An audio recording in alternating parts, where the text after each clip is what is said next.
nagugutom po yung mga anak ko. Ay, ganun ba? Huwag po kayo mag-alala, mabibigyan naman po kayo lahat eh. Tsaka maghintay lang po kayo, ha? Salamat po, Mayor. Sige po. Sige po.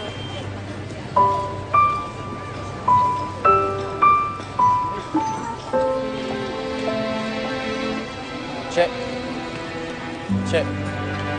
Che. Papa Pepe, Oh, Che. saan po John. kayo galing? Nag-iikot sa mga bahay-bahay para mangolekta ng abulay para kay Mang Jun. Wala akong maibot sa kanila kaya eto, para mabawasan naman yung gastusin sa kanila. Ganun po ba? Gusto niyo po samahan ko po kayo? Hindi na. Papunta na rin ako sa sementeryo para tignan naman yung libingan. Maiwan ko muna kayo. Che. Sige po. John.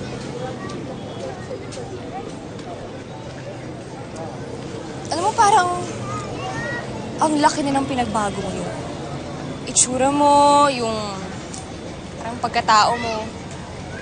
Parang hindi ka na yung taong nakabangga dun sa karton ng nanay ko. Che, kailangan kasi.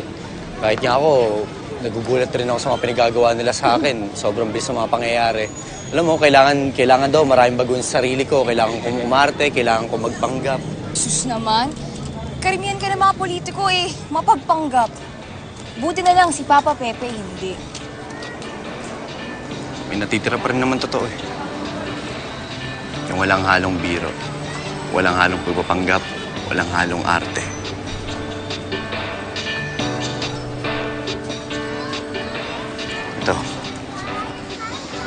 Itong pintig ng puso ko, totoong tumitibok para sa'yo.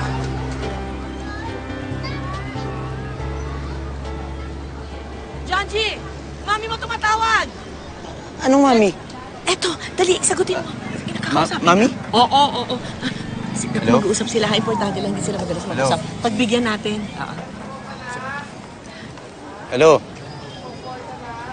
Bakit parang wala naman sumasagot? Wala talaga. Bakit? Wala ka ng mami, di ba? Sino pa tatawag sa'yo? Oo. Gusto ko lang matigil ang paglalandian yung dalawa dahil hinahanap ka na sa feeding program. Halika, mag-entertain ka ng mga tao. That's part of politics. Halika na, tama na yung landian. Thank you. Salamat po, salamat. Thank you.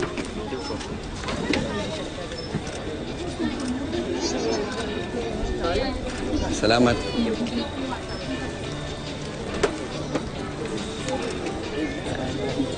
Thank you po.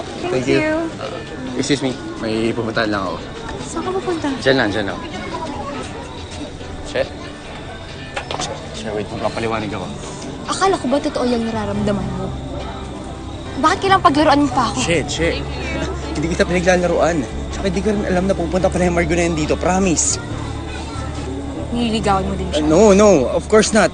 Siya ngayon lang kami nag-meet. As in, hindi pa kami nakikita kahit saan, kahit kailan. Si Miss Efa nagpapunta sa kanya dito. Che, si Miss Efa nagpapunta sa kanya dito. Please naman maniwala ka. Please.